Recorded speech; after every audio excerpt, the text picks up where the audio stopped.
Journey's Festival International celebrates the creative talents of refugee and asylum seeker artists. I won't remember that. Okay.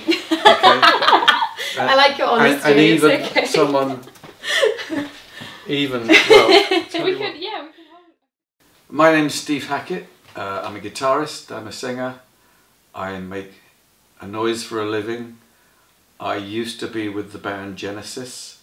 I joined them in 1971, but I've been making music in one way or another since 1952, ever since I was an aspiring 2-year-old harmonica player.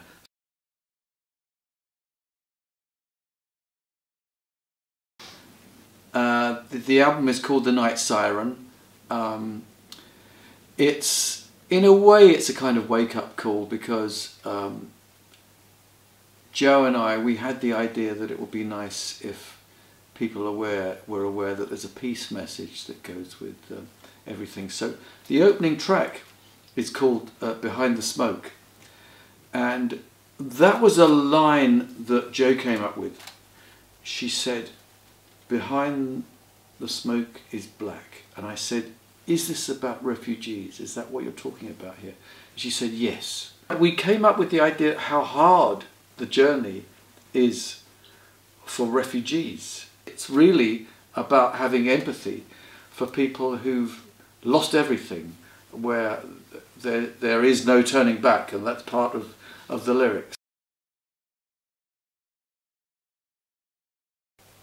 I suspect that we didn't try and set out to do a world music album or a United Nations of musicians, but that's just the way it worked out, because we had friends who were from all over the world, and lots of them said, "Oh, you know, I'd like to work with you doing such and such and such." So, yeah, we have Hungary, we have UK, we have United States, we have Azerbaijan, we have Turkish instruments, we have the duduk, we have sitar. So if we don't have the musicians, sometimes we have the instruments, and I'll play them or other people will.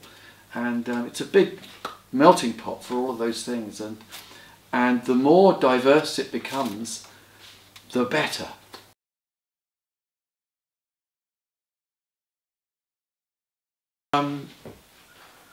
On my mother's side of the family, there were people who were Jewish who were escaping pogroms, religious persecution in Poland, but they eventually moved to England, and they became known as Davis, so the family name became changed to Davis. Now my wife Joe's family were also from Poland, and it's a little bit of a similar story. They moved to Germany, and then Liverpool, and then again to London, and it was the East End of London, although they were very cultured people. My wife's family, they were violinists and teachers, and worked like crazy.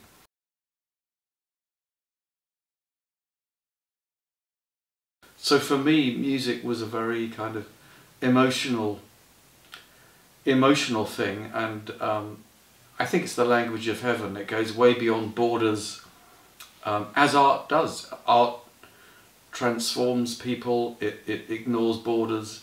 I live out of a suitcase. We travel the world, my wife and I, and I love meeting people from everywhere. There is no prejudice. It's been a byproduct of my job that's taken me to so many places, and I've just met so many wonderfully, extraordinarily talented, brilliant people, and I think we should be looking to their skills, not people's geopolitical backgrounds. We've really got to look everywhere to get the best out of science, out of cuisine, out of cooking, out of art, you name it.